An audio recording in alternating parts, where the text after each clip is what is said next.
think I need another cheeseburger. We don't let facts get in the way. We're the middle class holes. So the boy, he'll be 12 this year. Still completely comfortable walking around the house, stark naked after a shower. And I started thinking, like, is he still going to feel this way about nudity when he gets to middle school? And I'm just like, I don't even think they take showers in, like, middle school anymore, like they forced us to. And so he probably gets to dodge that particular bullet. But I started thinking about all the athletes that still shower together. Like, you know, it's like, it's still a thing. And then I started thinking, in the year 2026, we still have yet to see a professional team leaked nude photos of athletes in the locker room and or showers. And I'm just dumbfounded by the fact that that has not occurred yet. In the last 20 years, we've gotten like one accidental live dick pic from an NFL locker room. I can't even remember who the player was or what it was, but it was a live shot and homeboy was just at his locker and turned around and there's old Captain Howdy just staring in the eye. And I'm of all the leaked photos that come out every week of everything, still no professional sports leagues, no leaked photos from inside. Yeah, like just a quick one in the shower, bunch of butts and dicks. Yeah. It's tough. Are we to assume that on the professional level, with these professional locker rooms, everybody's got like, you know, their custom, their name, nice oak locker, right? They've got all that, recliners. There's still just a group shower back there? From what I understand, a lot of players enjoy it, not because they enjoy... It's like camaraderie. Camaraderie. Because I've heard, like, okay, so I've heard Jason Kelsey talking about it recently. I've heard some hockey guys talk about it recently. And Kelsey just talked about, like, yeah, dude, it's just you've grown up doing it. And then you get to the professional level, and there's, like, this team unity thing about just kind of, like, decompressing in the shower with your boys. Like, I imagine, though, obviously there's a physical vulnerability going on there. So I guess your professional emotions are on your sleeve, and that's why you guys go in and do it. I don't know. I agree with you. I agree with you that it's weird with that much money that you can't have stalls. But, I mean, it's just part of the culture, I guess. Yeah. So, first of all, there's a briefing with new female sports reporters about, hey, expect nudity in the locker room. Okay, don't be shocked. It's going to happen. Don't be dumbfounded or surprised. And someone was, do you remember Bernard Pollard? I remember the name. Yeah, safety for the Ravens. He was on the 2012 Super Bowl team. Apparently, homeboy had a hog. And someone was like on 105.7 was asking, I don't understand why he's so cocky. And Ed Norris was like, I do. I know why. He ain't shy about showing that sucker off in the locker room. So, yeah, you're right. I do think... Because there was that whole thing with Antonio Brown recording Tomlin going off. And then he got fined for it. Oh, yeah. Well, because, again, cameras in the locker room. It's just... Cameras are everywhere. They're almost accidentally everywhere because there are phones.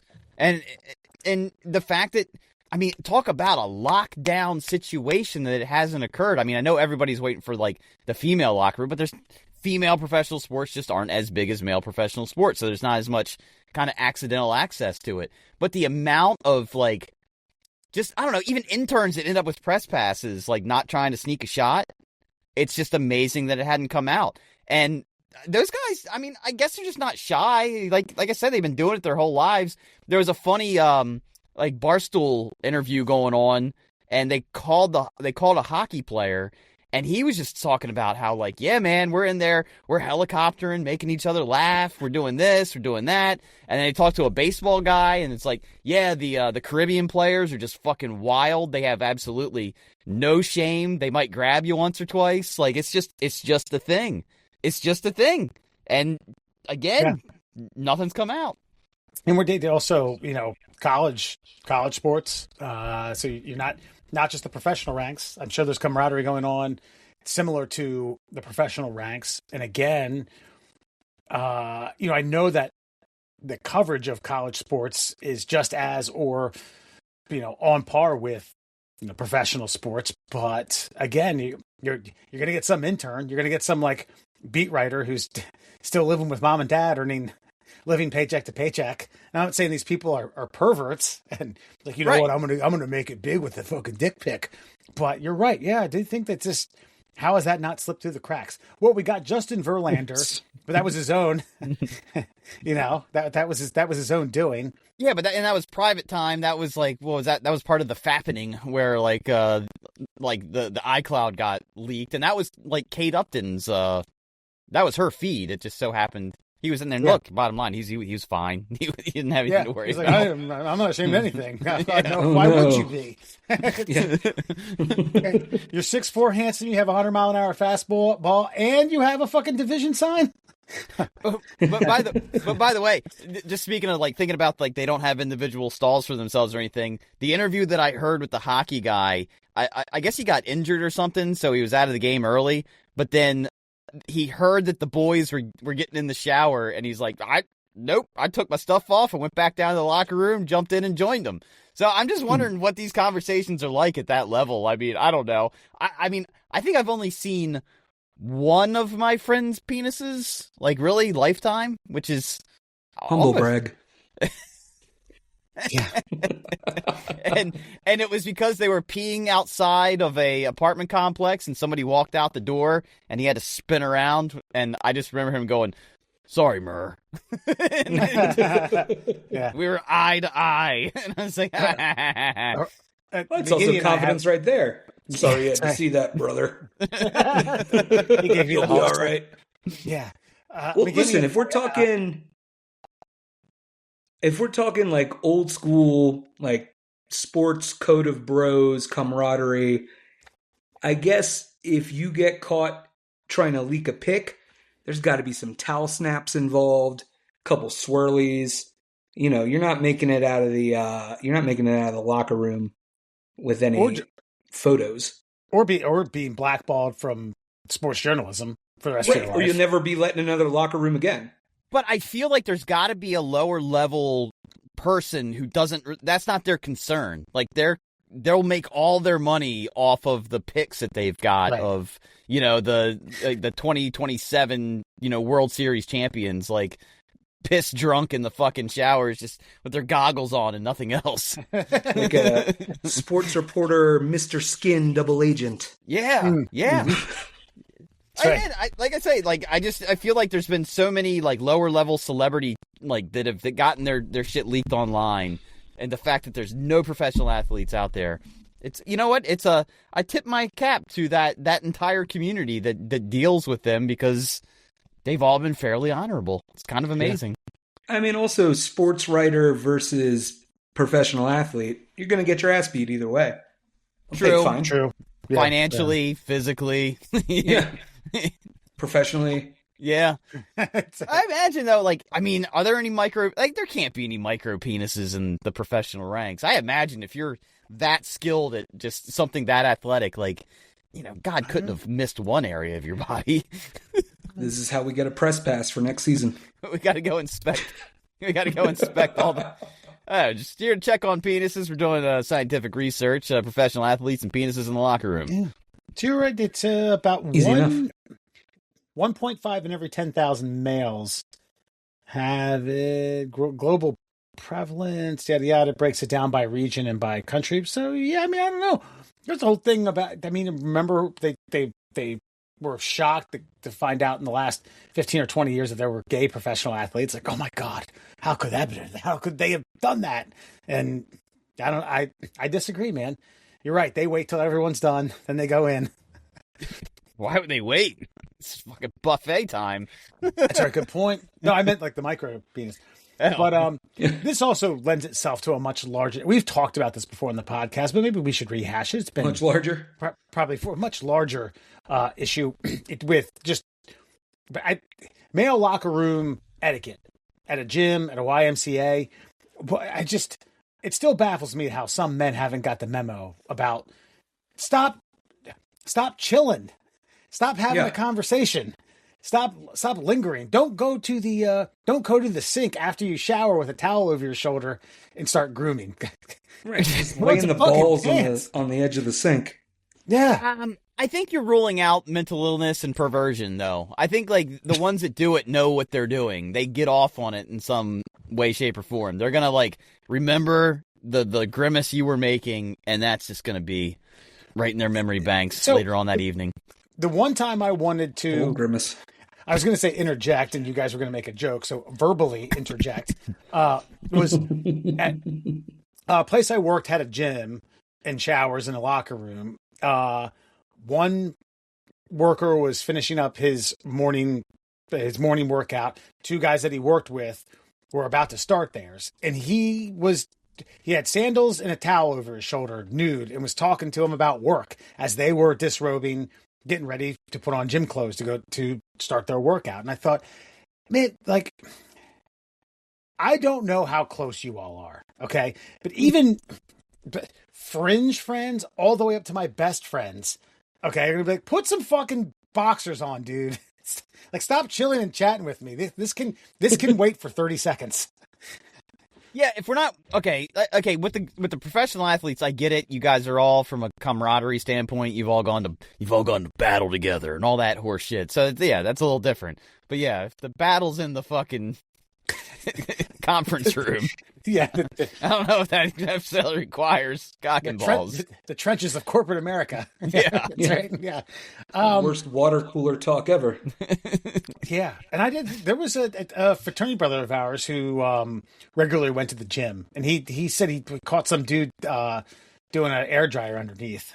But one foot up on the one foot Captain up Morgan on hit the Captain Morgan, hitting for the air Captain dryer. Morgan, and yeah.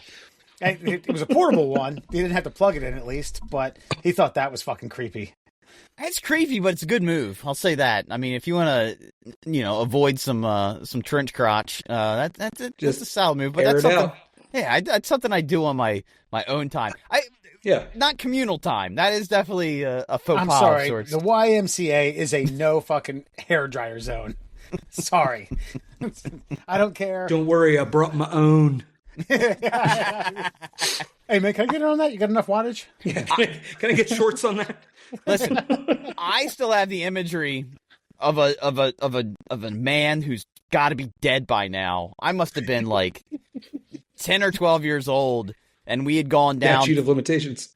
Well, we went to the beach, but it was like one of these like public beaches, and they had like a bathhouse where you could go change and shower and all that, and there were no curtains on the showers, and it was just this. I just remember it was this guy. He's probably about 60, and he's in pretty good shape. I'll give him credit for that. But like, I just remember the white chest hair and just flopping around with a bar of soap, like just right in front of everybody. I'm just thinking, like it in. Because so the guy had to do the twist from the Big Bopper while he fucking lathered up. Yeah, and he lathered up, and he was just front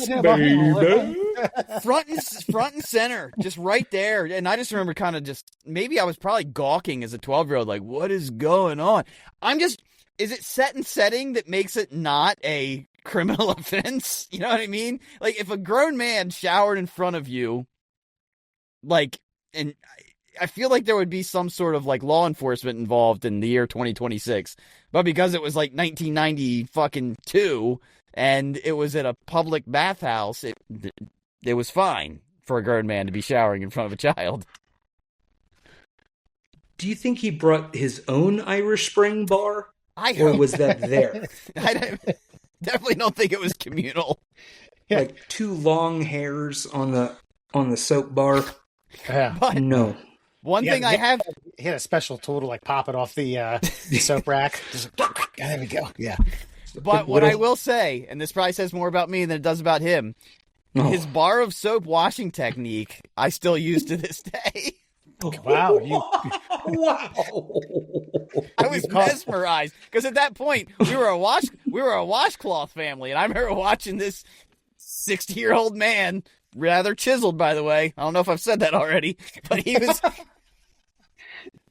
was just going, and I remember seeing like this swipe of the ass, and I was like, that is a very efficient maneuver that man has just performed. I still do it. I do it to myself today. Fucking, yeah. The tip drill. Yeah. Yeah. traumatized and mesmerized. I feel like years later, not too many years later, it might have been around the same summer. I almost guarantee you it was the same public shower that you're talking about. This is like somewhere between Bethany and Dewey Beach. 100%. Oh yeah, In the yeah. I dunes. went into that puppy and saw something that I fucking wished I had never seen in my life, and was like, oh my god, just get me. This isn't Grotto Pizza. Yeah, that's right. I wish I were there. I said no mushrooms. Yeah. Oh, there were plenty of caps where I was. Remember, like initially just wanting to shower in my bathing suit, and someone was like, "Come on, dude, don't be fucking weird. Get it off." A couple slaps on the ass. Get on in there. Don't be so fucking weird, man. Take your pants off. Trade. Yeah. And on a different side of that, McGinney and I both participated in an event called Deep Creek Dunk. It's where you jump in ice cold water it's for Special Olympics, I believe, was the Special the Olympics of fundraising. Maryland, where raise funds. Yeah. And for 2 years running, we were the highest Frostburg group, highest grossing Frostburg group, about $2,000. But they'd shove you all into a tent, men and women. And if you ever wanted to see a small dick convention, that was the place. Yeah, that's That not was fair. Yeah. That is the one. They were that cutting sign, the ice out of the lake. Yeah, Oh. that's right. that Seinfeld episode. Think about how much that did for the male population of America. The shrinkage episode of Yeah. Seinfeld, because it does make me wonder how many women don't realize that temperature affects all things. Though I've never found heat really expanded things, unfortunately. That's right. Yeah. Ask the blow dryer guy. He would have told you. He's probably dead now too. Christ. Middle class The owes blow dryer everyone. it's gonna frizz it up. Yeah. Got a little fro going on down there. Puts on like different heads, different for different parts of the body. Combs it out. Yeah. This here's for the balls. This here's for the back. This one's for the in between. Yeah. Middle class owes everyone. Side part. Murr, Ole Rollie, and Foxman. There's something I wanted. So my wife and I brought in. I bought a used dryer. Okay, we have one that's currently defective, and her and I brought the new one in. Took the old one out to the SUV and brought the old one down to the basement, and I hooked it up. And Murr and I spoke a little bit about this before we got on. I just don't think married couples are cut out to move large items around the house. Brother. It's just No. maybe the therapy is yelling at one another, and then mission accomplished. You can say, "Oh, that was okay. What I said earlier doesn't mean anything. I called you a motherfucker. I didn't mean it." It's just like, I mean, we had to take the handrail out, the door off, the door trim, and still had to give this puppy like a through the door to make it to wiggle it through. City living. But there are some times where it's like you don't understand gravity, you don't understand physics, you don't understand lips of stairs. Push doesn't mean push this way, pull doesn't mean pull that way. Leverage might as well just be fucking nuclear physics, because it's On three or after three. Yeah, and Two. I grab here. Like, okay, like I can't wedge my hands in between the dryer and the wall. Okay, I can't do it. I can't push my fucking fat fingers through there. All right. So unless you want to jump over and you do it, fine. You didn't need this layer of skin anyway. Yeah, you're right. Yeah, that's a good point. I could go like the dude from Seven who cut his fingertips off. I don't know. McGinney, you concurred. Murr, you are on the opposite foot. You said you and your wife have a good system of. Well, you got to remember, I married a foreign woman, so there's just, I think culturally, like, there's just a difference. Like, I mean, and this is no offense to her, but like, in situations like that, she takes a backseat to my instructions, and she just assumed. And believe me, this also comes into conflict in other areas, but like, she assumes because I'm the guy and this is a thing that requires muscle that I know what I'm doing, and she just defers, and then she listens, And I'm like, no.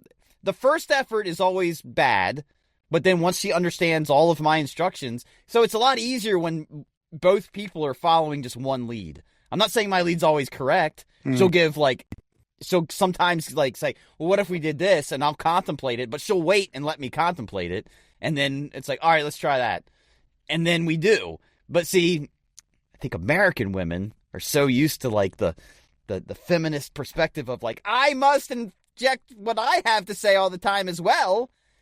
It doesn't mean I'm talking bad about women. I'm just saying, like, every now and again, somebody's got to give. And I think in American couple relationships, everybody wants to be the leader. And every now and again, someone needs to be the follower, but she's just willing to follow. Sometimes to her own detriment. Sometimes I want the input, but she's just like, no, this is your whip. This is your wheelhouse. You figure it out. I'll do what you say. Yeah. This is your wraparound couch. I mean, I got to give credit where credit's due, because I solicited the help of two male friends, to come over and do it tomorrow. And she said, nah, fuck that. We got it. And, we pulled the fucker out of the back of the SUV. And I thought, okay, well, yeah, shit. She I knew she was strong, but, man, first baby came out sideways. She didn't cry or nothing. She's got some strength to her. But, I feel as though, like, when we buy a house, I almost want to pay people to do it. Yeah, you should. Yeah. Okay. I agree. Spend that money, carve out like a grand or a little bit more to. Yes, it is. It is worth it 100%, especially in our age range now. When we moved into this house, I was like, oh yeah, we'll grab a couple buddies for some stuff. And she's like, no, they're going to do it all. And yeah, it was great. It was great. We are too, we are too old to be like beer and pizza for friends. Like, okay. These two dudes in a truck, it was a pretty fair price. They crushed it. For, like, a couple things, like TVs, super fragile stuff, we took ourselves. But everything else, we even got actually something pretty cool. There's these companies that will do crates. They'll just rent you crates for like however long, so you don't have to buy fucking cardboard boxes, right? I just think that's a racket for moving, is buying cardboard boxes and then tossing Paris. them. Or even worse is like picking up somebody's used cardboard boxes from an alley. So it's like you just get these crates, fill the crates, move them, put them on the front porch when you're done with them, and the company comes and picks them up. It was primo. Yeah, there's a very few things I suggest spending money on. And by the way, and I'm talking as someone who's never spent a dime, because my dad, even at fucking, we moved here, he was probably like 65.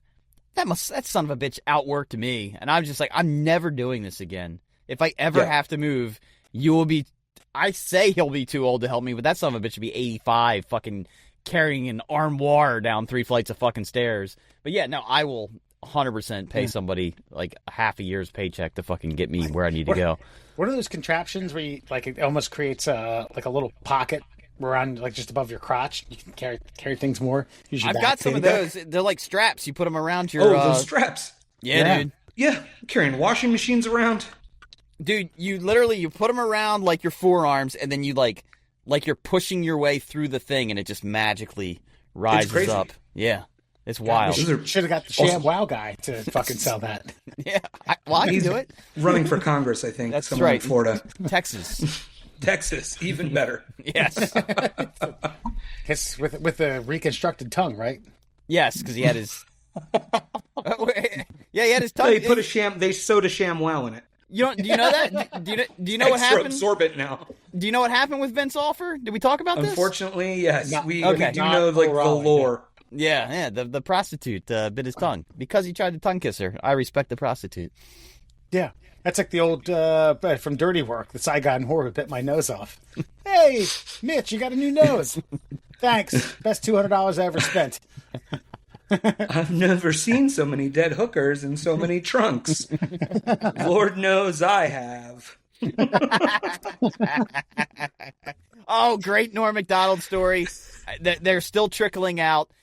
Colin Quinn, I can't remember whose podcast he was on, but he was talking about how, so right before Norm died, like about a month before Norm died, Norm called him and it's like, the casinos are still letting us do shows.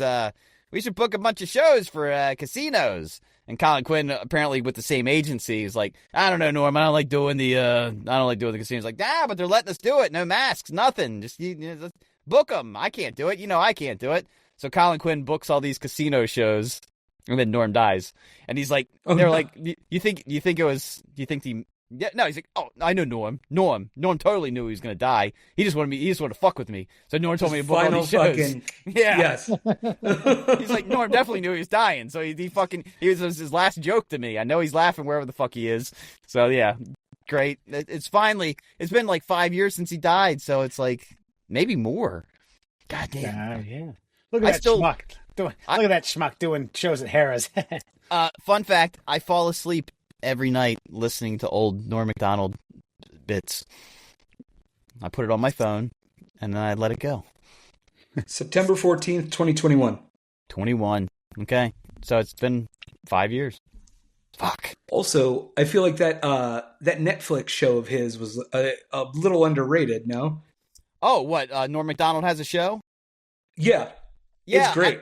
I always thought that it was because of the controversy. He said the R word, and then they got on him about it, and then he started saying he made it worse by explaining, he was mentally incapable of understanding things, and that made it even worse.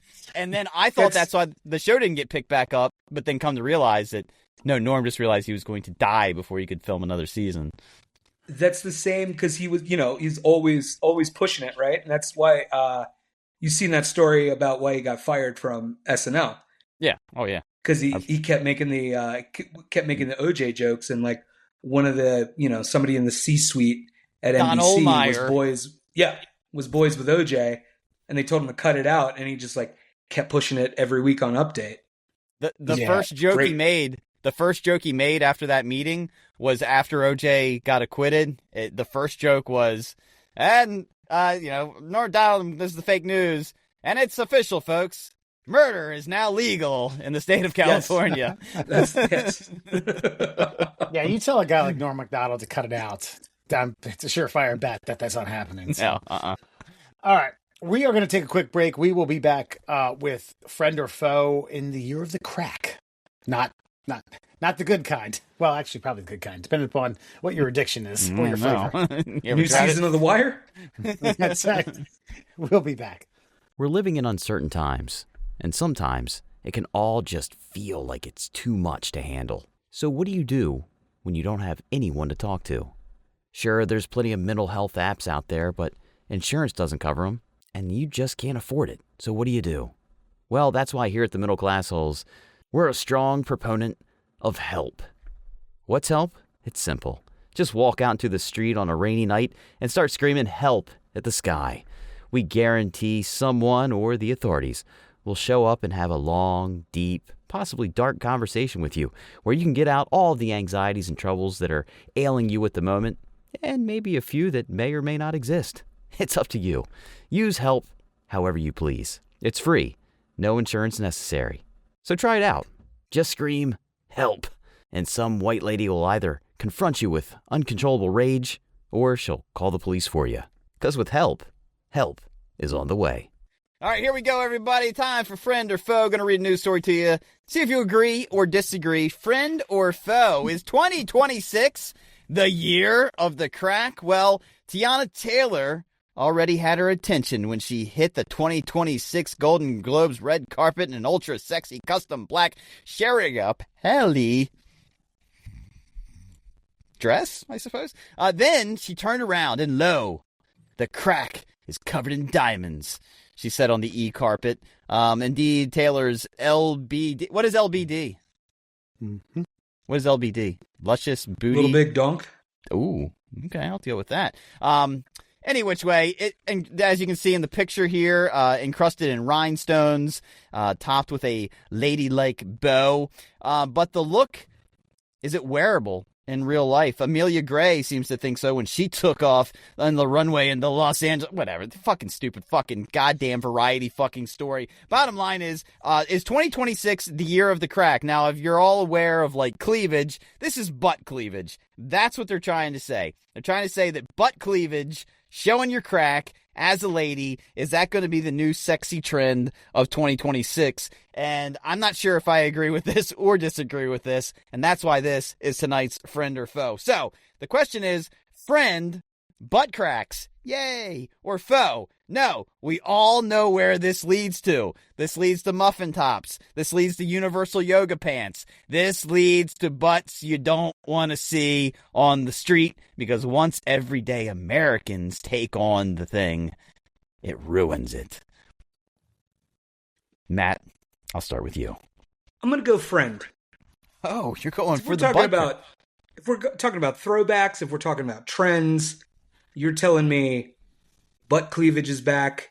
I am to assume that whale tails are back. I am to assume that low-rise jeans are back. Ooh. Okay, all right. And if butts and if cracks are happening, those two have to be involved.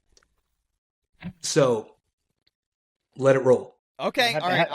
Had me at Tim the Toolman Taylor moment there. I was like, Okay, no rise jeans, all right. Okay, Wes, where you standing? I got my opinions. What do you got? I listen. I'm as much as I want to friend this, and listen, I'm looking. I can share these photos with you guys. Show some of the other compilation of photos, because even though these are on very attractive women, okay, now there you go, Ole Rollie. What do you think of this specific image right here as the 2026 year of the crack example? I mean, fine with it. This is runway shit. Like, nobody's buying this. Nobody's wearing this. And I'll go on record as saying the only runway fashion I support is derelict. I don't even know what that means. Okay, how about these? Now, see the one on the left here, where the front, I'm okay with the front section. That's fine. It's this. I don't know. Honestly, if anybody is just listening, it literally looks like push-up bra. They made it look like boobs. Yes. Yeah. Butt boobs. Keep going there, fine Wesley. Now, see the one. We love a window. Yeah, the window. Okay, sure. All right. Yeah, I mean, Haley Bieber. Window to the wall. Yes. I don't know the lyrics, unfortunately. Sweat drips down your balls. Okay. Yes, come on. Okay. You know that. I know. I wasn't sure. I didn't want to misquote. Anyway, Wes, so you're going faux. Why are you going faux? And unfortunately, okay, I do agree with Ole Rollie's sentiment about this. This is runway shit. Some of this is just red carpet shit. Okay, these are Hollywood actresses, celebrities who are in dimes and in fine shape. It just, again, I agree with what you said. We all know where this goes. Listen, the bikini has gotten more thongier over the last 10 years. It's gotten we knew what was acceptable, and it was a little bit, and then it was half, and it was kind of like, okay, I mean, yeah, I could deal with that. And then it got to nothing. Now, what underboob? That's now like 2 or 3 years old. I don't even necessarily think I'd like underboob. Always in style. I love me an underboob. Underboob is like that. Oh man, I gotta makes my heart flutter a little bit. But go ahead. I think we know where this goes, and I don't understand the fashion sentiment. I can understand what a good derriere is and a nice pair of fucking pants. I don't need to see the crack. When I pull the pants down, that's where I won't need it. That's. Are you saying it's too much for you? Is it going to distract you from your day-to-day? I think I know. No, that's on you, brother. No, I'm not a good litmus test. Okay, I'm like, oh yeah, that's fine. Yeah. Shit, rock that shit, girl. But I mean, culturally, I feel as though socially, not culturally, well, maybe a little bit of both. It's like, when's nudity going to be fine then? Because this is what we've gotten to. Got to go to Europe, brother. I just feel like Barcelona. I loved it. I smoked weed while watching it. No, listen, I guess my point would be is the most attractive of the women that will be performing this will already be attractive, and like a little bit of butt crack isn't going to convince me one way or the other whether they're attractive or not. And then what ends up happening is when it becomes a fashion trend and the average human decides to take it on, it's going to make you want to vomit in your mouth and wish that this never happened. So you kind of have to go ahead and say to yourself, is it worth it? And the answer is no. It's absolutely not worth it. And for me personally, seeing a butt crack, even on a woman, especially just coming down like that, it doesn't make me think of vagina, which is the sexy part of the crack. It makes me think of butthole, which is the unsexy part of the crack. So I'm thinking about pooping and looking at your butt, where I want to be thinking about the other part that's the more, beneficial part of the anatomy. That's the enhancement. This is where we disagree. And Rollie, you can interject. I feel like you might have an opinion on this one. Murr missed the memo of, this is 2026 Vogue. Murr missed the 2018 memo of that we all eat ass. Oh, yeah, no, that memo. No, I got the memo and I burned it and was like, you're insane. He's a God-fearing man. Yeah, I'm defecting. No. Murr burned it with a fart and a blowtorch. So I don't find it sexy. What I do find sexy, though, what I do like, I like a little bit of bush hanging out the front, which is like, I'm okay with the low-rise jean with, let's go back to a little bit of a 70s snatch patch kind of like curling out the top. That's okay, because that's the side that reminds me of the thing that I'm looking at that's supposed to get me where I want to be. The butt crack's not. Are you joking? About what? You want a little vine crawling up the trellis? No, not a vine. I don't want the vine. I just want. You would rather have low-rise jeans in the front with bush protruding over an ass crack? Yes, a whisper. Just a whisper. Yeah. Just what? One long hair like a kung fu master. Yeah. The top 3 inches of the ivy at Wrigley Field. All right, go back to the pictures. We got to go back. We got to go back to the replay here, and go to the one I was talking about where the lady's walking down the front of the runway. I'm telling you, go. Okay, scroll up right there to the down to the right here. Yeah, I got you. Now imagine there was just a little whisper, that works for me. Now look to the right. Now I give you Exhibit A. Okay, to the left here, where I'm so glad we aren't trendsetters. Let's just keep going. Oh, yeah. Keep going. And then literally Exhibit B, as in butt, Boom. to the right. Tell me that the one to the left is not more visually attractive than the other.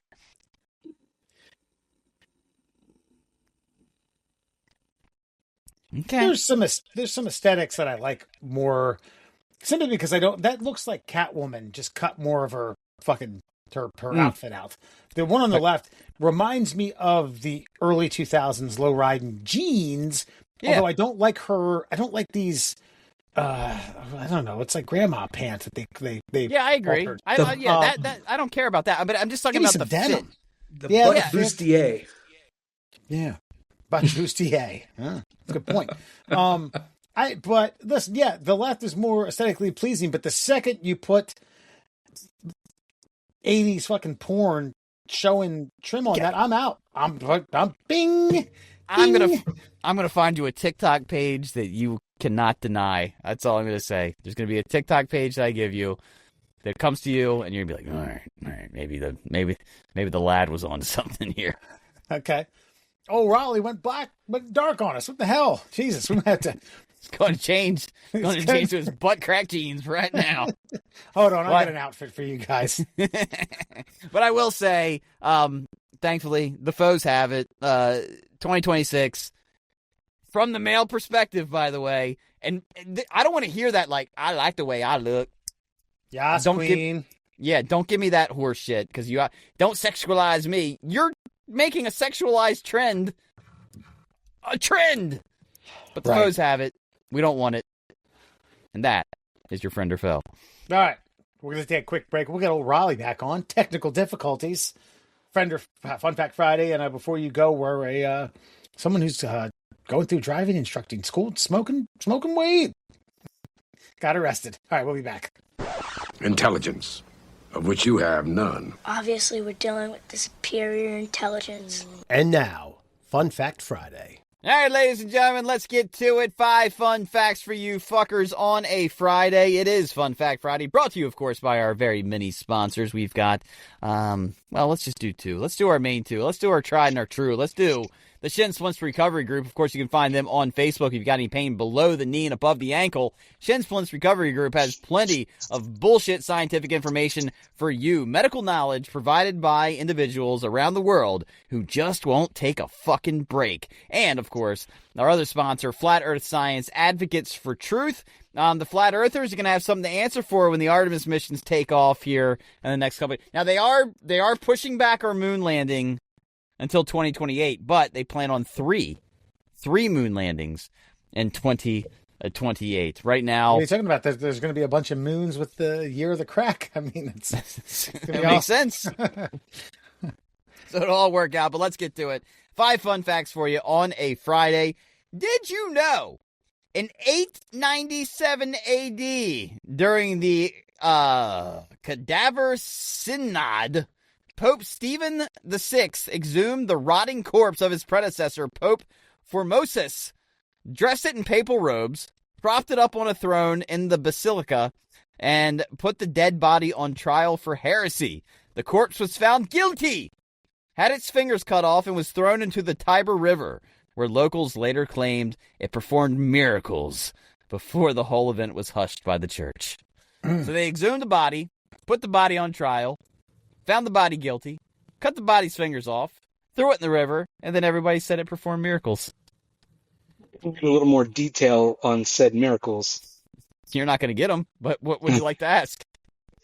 I mean, you can't just, certainly we're not going to gloss over the whole digging up your predecessor for a, trial for probably just ego and I'm better than him, right? But Yeah. Age of Enlightenment style. But cutting off the fingers and then what miracles is the zombie, not zombie, what miracles are happening in the river? It's a great question. But as far as not doing this or trying to find logic, I'm not taking a side or another, but have you watched the news in the last 10 years? Digging up your predecessor, putting them on trial for crimes they may or may not have committed. It just seems like it's a tale as old as time. That's all I'm getting at here. yeah. I'm assuming he pled the fifth. Yes. Five fingers, baby. No, but I mean, but then, again, if you haven't watched the news recently, then you rise up from, suffering the slings and arrows of your political opponent, and you somehow still get the praise of half the people. It just seems like it's just a thing that happens over and over again. Imagine having that much power to where you could say, dig him up, and we're going to try him in court. And then people are like, yeah, cool. Well, yeah, man, whatever you need, man. Whatever you got. Well, I'm here. even on the positive side of things, though, don't they still kind of do this when they canonize somebody? They wait a little while and they dig them up and they're like, meh, still pretty fresh. Must be a saint. So, what you're thinking of is Catholic relics. And you can go to random, either a little church, giant basilica somewhere in the old world. And it's here's St. Christopher's jawbone that hasn't decomposed, but it's still decomposed, right? Yeah. Here's Mother Teresa's giving a peace sign, but it's still maybe it's mummified, but I don't know, it's still dead. But let me go back for a second.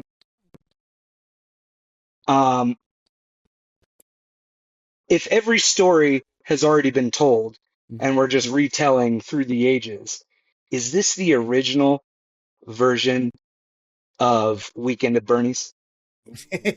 Yeah. That's right. I was actually going to bring up Murr. We did a bit Our on Father who art in heaven. this. Bernie likes to dance. Listen, we talked about this on a bit years ago. McKinney, we probably have to bring you up to speed, but remember the old rapper Gnu? Remember him? Not Maganu. No, Goonew. He was propped up. His dead body was propped up at a Yes. nightclub in Washington, D.C. called Bliss. Yes. Yeah, and he just sat there and chilled while people fucking partied and danced around Yeah, him. but he wasn't on trial. I think there's a difference there. He, you I know, know. I mean, look, listen. Still There's some weird similar. parallels. You're doing live stuff with the dead stuff. Yeah, that's right. but it does make you Getting wonder how lit. that. It does make you wonder how that trial went. Did you or did you not defraud? Do you the think he had a people? lawyer? Well, I mean, but who was interpreting for him? Like, because the Pope's talking to God, so obviously the old Pope's talking to God, and then God's translating to the new Pope, and then the new Pope's like, he said he's full of shit. Right. But There's Hey, no then it had to be there's no a there's no cardinal. arbitrator. Yeah, they got a cardinal as an arbitrator. Like, listen, you both are talking to God, and God's talking to me, and this is what I'm hearing. and then somebody put their head in a hat and read 2 golden plates, and that's how we got Mormons. That's right, 100%. Yeah, but political vindictiveness is not a new phenomenon. This is like Catholics are pretty good at it too. you Yes, said. This they was are. at 897. Correct. That was a good year. It took a century plus for people to be like, man, this is bullshit. This is such bullshit. This is like I have drinks with an older friend of mine, like a couple times a month, who went through Catholic school. I think also, up until he went to college, and he said someone like a professor, teacher, some sort of instructor was like, "Now, if you touch yourself, you will go through eternal damnation." And some 14-year-old classmate of his passed out. It's like, oh god. Don't. It was weighing heavy on his hands. He had a guilty conscience. Yeah, absolutely. Cut those 5 fingers off. Did you know French glutton Terrer, he was back in the late 1700s, had such an insatiable appetite that he could devour a quarter of a cow in one sitting, ate live animals whole, and once allegedly consumed a toddler. Though unproven, surgeons who autopsied him after he died found his stomach enormous and his body reeking so badly that people fled the room. He eventually was banned from hospitals after he had suspicions of eating a child. So that's where the child thing comes from. Yeah. But if you eat a quarter of a cow, I have a feeling a toddler is just that's just fucking like snake bites on a plate, Wait, man. like a quarter cow in one sitting? Yeah. Joey Don't Chestnut. people? It's like, This might be his great grandfather. Yeah. But like, don't you go in with a couple buddies on like a half beef, right, or a half. So 2 people are splitting a quarter cow, and you got a freezer full. Yeah. That's crazy. Yeah. Homeboy allegedly was Kobayashi and Joey Chestnut back in the day. Do you think they had I was- ancient eating competitions? God, I hope. God, I hope so. Ancient wing bowl? Yeah, but I mean, obviously, people. Okay, you got to remember too. Like, you're kind of folding in like mental illness with like other like things here. Like, I mean, this is a guy who obviously would have been a great competitive eater in the modern era, and he was also being praised for his ability to consume such large portions of things. A toddler is nothing compared to a quarter of a fucking cow. So if you're telling me that guy could eat a quarter cow in one sitting, a toddler is just like 6 wings while you're waiting on your fucking Like entree. breathed in. He breathed in the wrong way, and Yeah. Right. Yeah. like And Homer, then like he's the old school Homer Simpson. it's him and Barney are chilling around. I would like, and you purposely used the word allegedly. They didn't confirm it whether or not he ate a child, but I mean, for the sake of conversation, we got to say he ate a child. And you're right. That's a 6-wing appetizer. If he didn't eat a child, either way, a child went missing in a hospital. Where he was. Exactly. Wait, is he just perusing the hospital for snackies?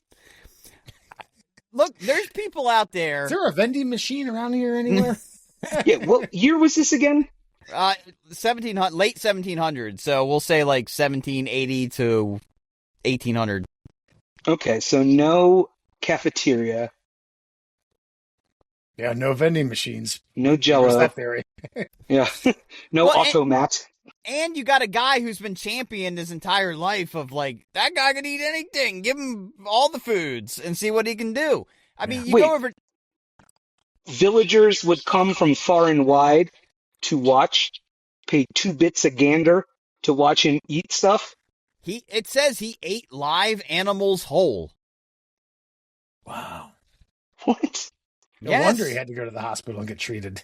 Yeah. You know. I thought this was during his autopsy. Apparently he was alive, but like he smelled so fucking bad that they were like, get the fuck out of here. I thought you were talking about autopsy as well. Like, you remember that field trip to the National Zoo, and it's like, don't throw pennies into the seal enclosure. And there's that fucking close-up photo of the open seal stomach full of coins. That's what it sounded like. Yeah. That's a dumb Here's seal. a baby goat. Yeah, Here's a baby. Baby. Regular baby. Did you know the electric chair was invented by a dentist, Alfred P. Southwick, in the 1880s, inspired by an accidental electrocution that he witnessed? He promoted it as a humane execution method, comparing it to hanging.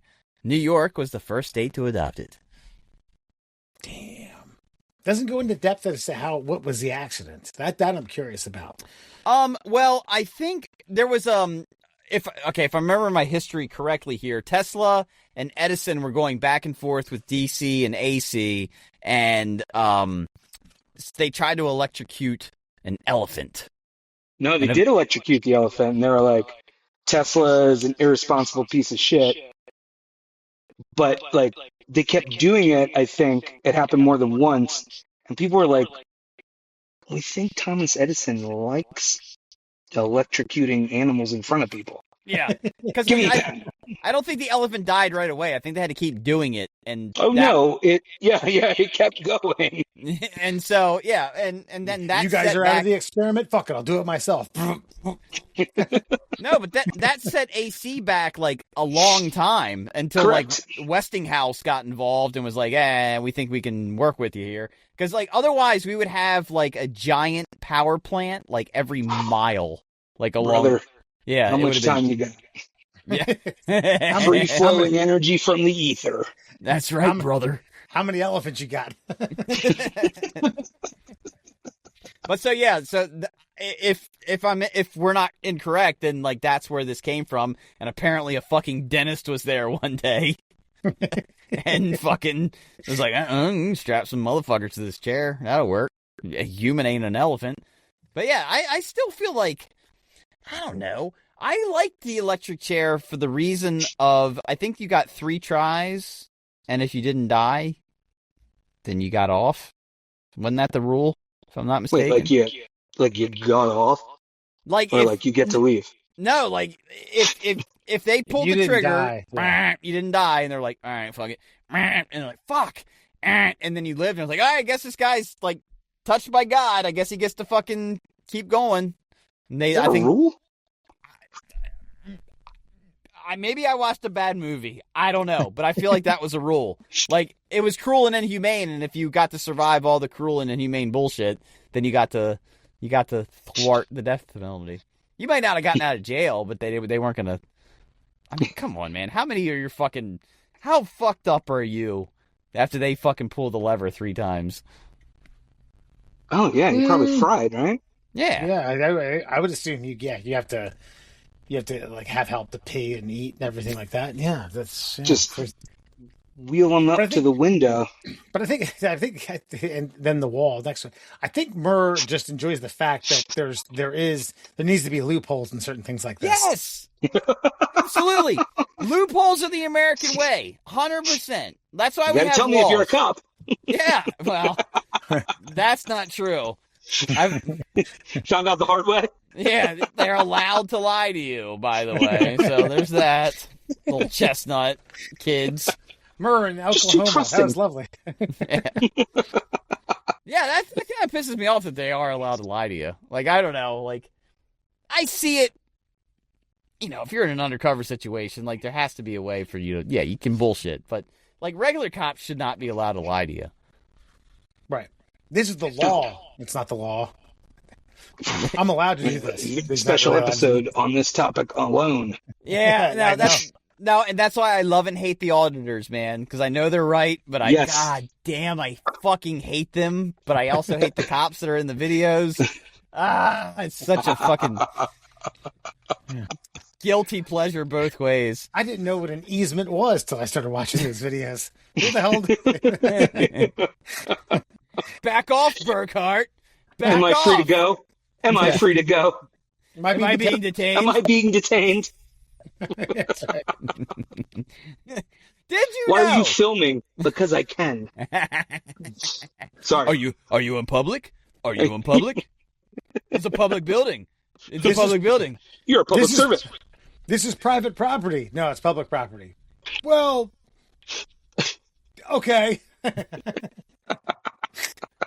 Did you know, during World War II, a heroic Great Dane named Juliana earned a Medal of Honor after spotting an incendiary bomb dropped by the Luftwaffe in her owner's home. She promptly lifted her leg and peed on it, extinguishing the flames before they could spread. The bomb fizzled out harmlessly, and Juliana went down in history as the dog who literally saved the day by taking a leak on a Nazi weapon. I'm rolling my eyes at this one. It was coincidental. The fucking bomb came through and she had to piss. Okay? This isn't some bomb sniffing Great Dane that was like, let me call to action. Here we go. Well, no, it certainly didn't know that it was a bomb. Just wanted to piss on something. Yeah. It was like, I'm going to piss on this thing that shouldn't be here. You're right. Yeah. Why So are he you just rolling? came through the roof. Why can't you just enjoy something? He never really liked Marmaduke. Yeah, that's true. It just it almost feels like some Hollywood writer is like jerking off to like create some Air Bud 3 meets I don't even know the Michael J. Fox voiceover movie, the Homeward Bound. Yes. Where it's like, oh my god, a bomb! I better piss on it. And everyone lives happily ever after. It's just, I don't know, man. Like, This wasn't they didn't train the dog to piss on the bomb. It just pissed on the bomb. Now, but let's change the breed a little bit here. Now you got a wiener dog. Wiener dog ain't going to do shit. He's going to squirt on it. Nothing's going to happen. It only works if the dog has a bladder big enough to extinguish the flames. Gotcha. I know what you're saying. Let's throw a medal on it. Let's parade it down the middle of fucking the city square. Let's have every mom and pop clap and go, oh my god, look at that. Why can't we have a dog like that? Why does Fluffy fucking bark at everything that happens? Oh my god. I thought you were going to say that the dog picked it up in its mouth and brought it in the house and the whole thing exploded. That's the more likely scenario. Apparently Wes would enjoy that because that's more plausible. Yeah. That's old Westy gnome. Man. That's heroism. Did you know Wes hates joy? We did know that. Joy to the world. The dog has pissed. I argue that it would be more heroic if it was like a wiener dog or a Chihuahua or a Pomeranian. You're right. That's a Herculean effort to piss out that bomb. And their drunk owner never took it out and had a bladder just absolutely full. Then you got something.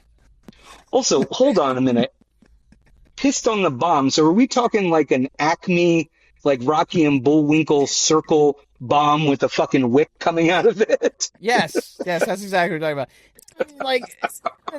There were some duds. Look, bottom line is they needed, you know what this is. They don't give fucking medals of honor to dogs for real reasons. Anybody.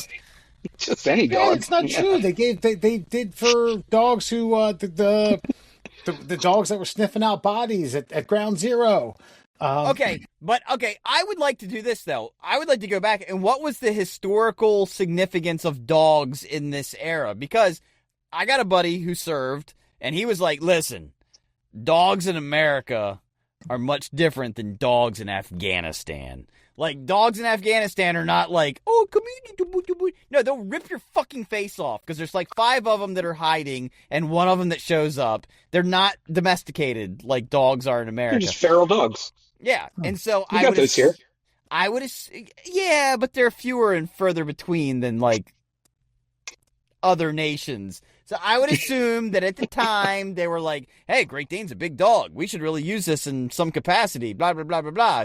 It's a working man's dog, and they had to do something and make an honorable like, the dog stopped a bomb from exploding. No, they made. You're saying this is a conspiracy by Big Dane? That's it. That's right. And it went from Big Dane to Great Dane. Okay. What made it great? Stopping the Nazis, you fucking commie scum. We used to be a proper dog breeding country. Didn't know we were working with a fascist tonight, Wes. A very strong piss pattern. And finally, hold on, some investigator puts his finger on it. He's like, "Yep, that's Great Dane pee." I can tell that from a mile. Oh, yep. That puts out German munitions. It's the pH level. That's right. Everybody knows. Great Danes are higher on the end. Yeah. And finally, a fun fact revisited. Now, missed the anniversary by just about a month, but did you know during the 1919 Great Molasses Flood in Boston, a massive storage tank burst, sending a 25-foot wave of thick, sticky molasses rushing through the streets at 35 miles per hour, killing 21 people, some trapped and asphyxiated as it hardened, and injuring 150. The sticky flood trapped horses, overturned trains, and demolished buildings, with the smell lingering in the air delightfully for years afterwards. Waffles, waffles, waffles. Yeah. Where was the Great Dane for that one? Herding people out of the city, pissing on the molasses flood. This one has a special place in my heart. This is one of the first fun facts we ever did. That's right. The Great Molasses Flood in old Boston. See, now, I feel like, because I remember a little bit about what I said. I'm trying to like rehash some of my memory on this because you. I don't know if the original fact included the fact that it was 35 miles an hour, right? No, it did not. Because I said we've got new info. Yeah, because I was like, it's like a slow movie molasses flood. Why didn't they just get out of town? We were just like, oh my god, look at that thing! It's coming at me. It's so slowly. It's coming right for us. Yeah, but O'Reilly, have you heard of the molasses flood? I do like this story just because it reminds me of like when you're a kid and was it Highlights magazine or some kids publication that's like got these oddball little story blurbs in it. So I remember that from something like that. Yeah, and then I did a word search. Because what happened was there was like a rum distillery in town, and they had what we know as like a water tower, and so they were pumping molasses up into this fucking thing, and then it was super hot. And molasses isn't water, so molasses takes on heat and retains it, and then it keeps heating up, and the rivets started popping out of this fucking water tower, and like, oh. That's some real Looney Tunes shit. but this is 1919, where OSHA was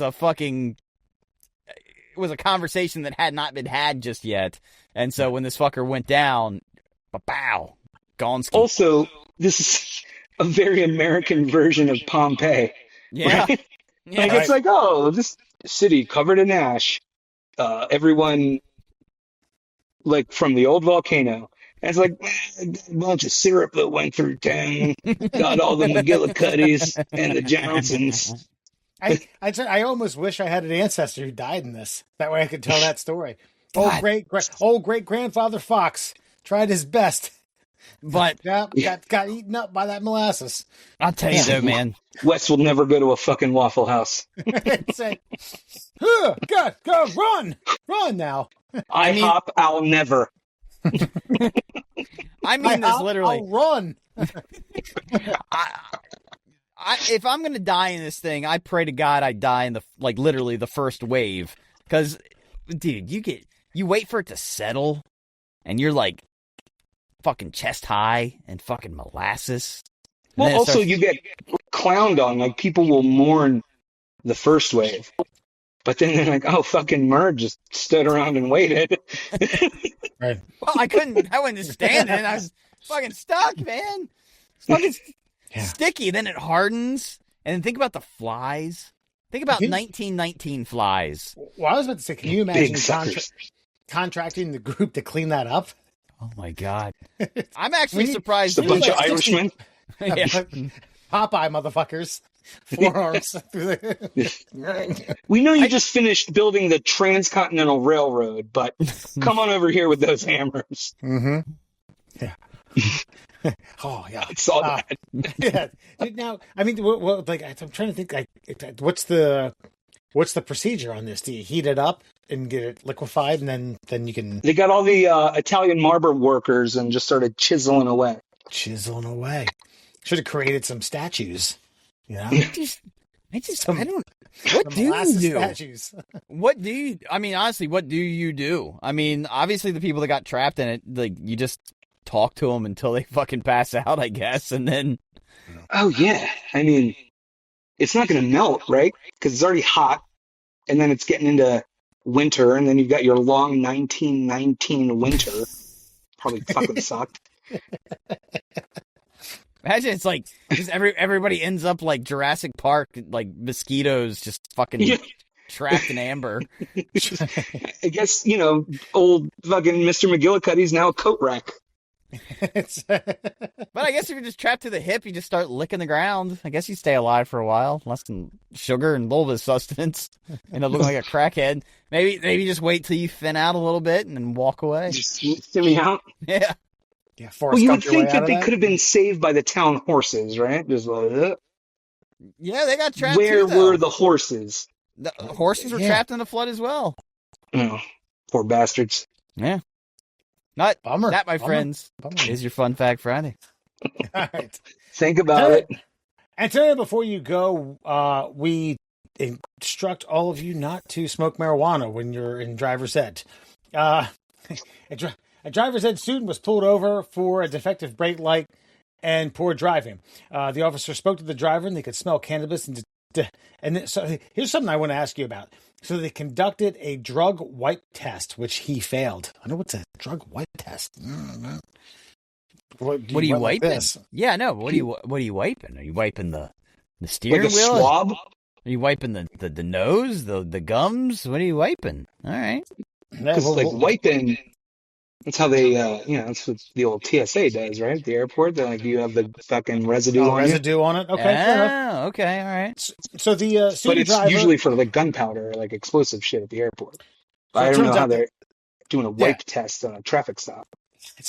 The student driver, 26-year-old, also was found in possession of cannabis and is arrested. Has since been released from police custody, is under investigation. So I think the moral of the story is, if you're trying to get your driver's license and you're doing the required hours under driving instruction, don't light up a joint for old time's sake. That's after you get your license. Celebrate. Wait to celebrate.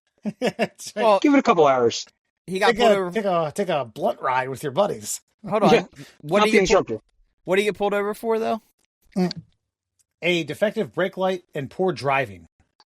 So here's the question. Yeah. Was it his vehicle or was it the instruction school's vehicle? Because whose fault is that then? Because I would expect poor driving for somebody who's trying to get their driver's, since they're not experienced, right? Right. Now, but I think they got pulled over for the brake light, which I feel like the attached extra offense was the poor driving to legitimize they love the doing stop. that.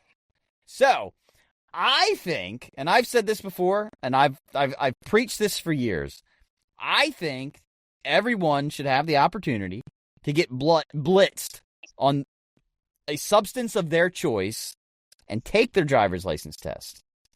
And if they can pass under the influence, they have an exception on their license for future traffic stops.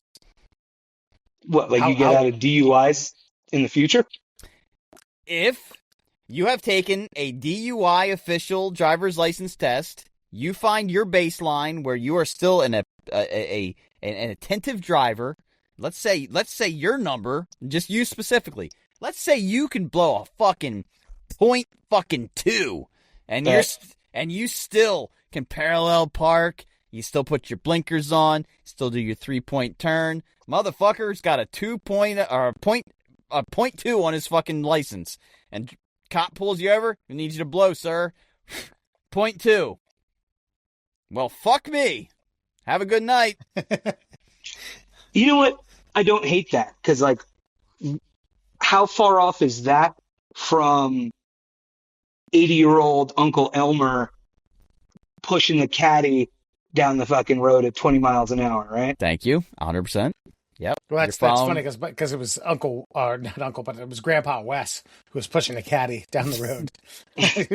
Who shouldn't have been behind the wheel of a car. I agree with you. The problem with that is it almost has to be done like yearly or bi-yearly. Maybe after you're 21, that type of you almost have to check back in with the NVA every 2 to 3 years. Hey, listen. Also, yes, I agree with that, because you just crush it in your 20s, right? But then, like, so you hit your mid-30s, can't handle it like you used to. Mm-hmm. Maybe you can't Tokyo drift it like you did in fucking 06. And listen, I'm willing to compromise. That's fine by me. If you want that exception on your license, and then you have to do it every year, I'm fine with that. And you have to pay for it. Yeah, okay, fine. That's fine. If you're asking for an exemption, this specific, then yes, I'm okay with some hardships placed upon you. Otherwise, then you got to blow the .08 like everybody else. But if you enjoy going to, say, we were talking about this earlier too, Wes, if you enjoy going into Baltimore City to go watch a Baltimore Orioles game, and you want to have 3 or 4 fucking 24-ounce fucking beers, and then you want to drive yourself back to Cecil County, then you may find it necessary to go to the DMV once a year, pound a few fucking beers with a fucking cop who's on retirement duty, and fucking take a driver's test. I'm A-okay with that. Okay. You run. What a great gig for the cop, right? You run the risk of like serious ambiguity with, like, yes, he was impaired. He was below his, I don't know, tested limit or something like that. But he was also driving recklessly. I guess you could give him a reckless driving ticket if that's the case. Yeah, but how many times okay, I can remember, especially in my 20s, like, coming back from your house, Wes, and like... Allegedly. No, definitely. I absolutely was. And having... Murr was there. I was there, I promise. And getting caught in DUI checkpoints where I wasn't doing anything wrong, but I still had to, like, have the conversation. I even had to blow once, and I blew under the limit, but they still wanted to, like, give me something, and I was like... This is exactly what I said to the cop. I said, what's the point of the legal limit if you're still going to try to hold me accountable? And then he said, they just want to win. I know, but he said, hold on a second. And I guess he had his superior come up, and he was just like, yeah, he blew a .03. And I said, yeah, I blew a .03, and at .08. And then the guy, they hummed and howed for a second, and they're like, he's fine. Let him go. And I was like, thank God. But why was I getting harassed? It should have been like, .07, you're fine. Have a good night, sir. Like, there shouldn't have been a fucking conversation. Because in Maryland, I think .04 to .07 is DWI. If you are involved in a motor accident, which you weren't. Again, it's nuance to this. I'm not. I know, I'm not saying with the cops or anything like that. It's giving them that inch, though. They take the fucking mile, and so what I'm that's saying, the whole thing. I know, and so what I'm saying is like, as the citizen. let me have an opportunity to like defend myself preemptively by going to the DMV and saying, hey, I'm going to pound this sixer and we're going to go hit this course. And when we're done, we're going to figure out where I stand with Johnny Law. That's right. Listen, I don't disagree with it. However, in this case, cannabis is the question. Let me smoke a fucking spliff to the fucking head, and then we'll go out and we'll see how I do. So it's how much cannabis is consumed? Sure. See, cannabis, I think, is like you can quantify this. Cannabis, I think, is there's so much more of an area of gray. Edibles, everything else. It's. I'm not. Listen, I don't think it makes you a worse driver. Now, however, I've been comatose a few times, and it's like, there's no way I could fucking get behind the wheel of a car. But I just don't think there's it's a bit apples to pears with cannabis versus alcohol. Yeah, you're 100%. You're not wrong, but I don't think people generally. Booze is almost something that's like out of your control. Like you don't realize how drunk you are, and the drunker you get, the more kind of like, the more capable you feel you are. Whereas with like weed, I just don't feel like you're going out to like, let's see how high I can get tonight. And you know what I mean? Like, I don't know. It's almost like the intent of the person is impaired more by the alcohol. Whereas if I know I'm too fucking stoned to do something, I'm just not going to do it.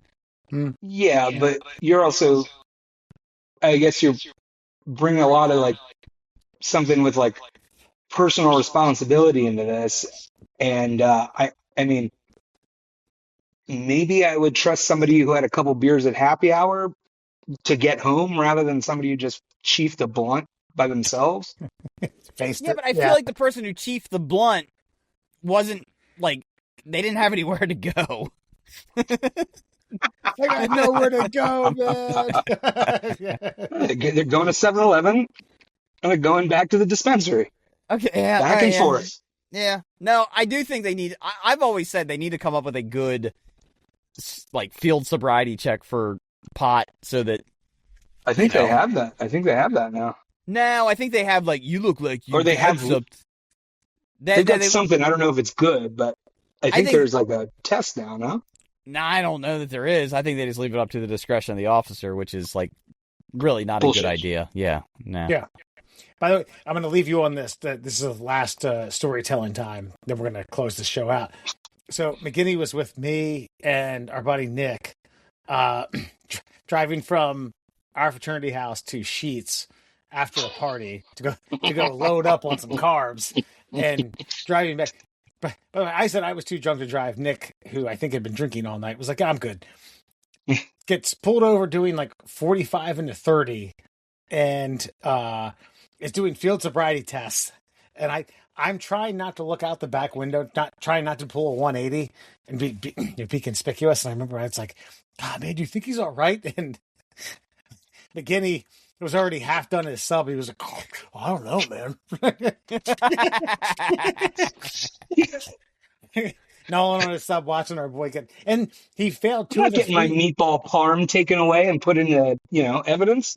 That's right. That's right. I was subject A right here, meatball parm. Not my monster. But he failed 2 of the 3 and somehow got out on it. It's like, you're fine. The foot transplant. He was fleet-footed because he had the baboon foot transplant. Oh, no, I'm talking about Antone. This was not... This is the other one. Oh, yeah. He was just a slick talker. That's just pure Cecil luck. It's like, hey, man, I got 1 of 3. 33%, I'd be in the Hall of Fame if I was playing baseball, man. It's like, yeah, it makes sense. Good point. All right, get in the car, drive home, man. Yeah, I'll give you an escort. Based on all the videos I've watched online, like, yeah, I'm one of the lucky few that's passed 2 sobriety fucking checks. Jesus, like, no one passes them anymore. They tell you literally, if they offer, don't take it anymore. Just do the breathalyzer. Yeah, breathalyzer. No, don't even. Or deny that and make them fucking take your blood. Well, so I think Maryland now has it. If you do that, you end up losing your license for a little bit.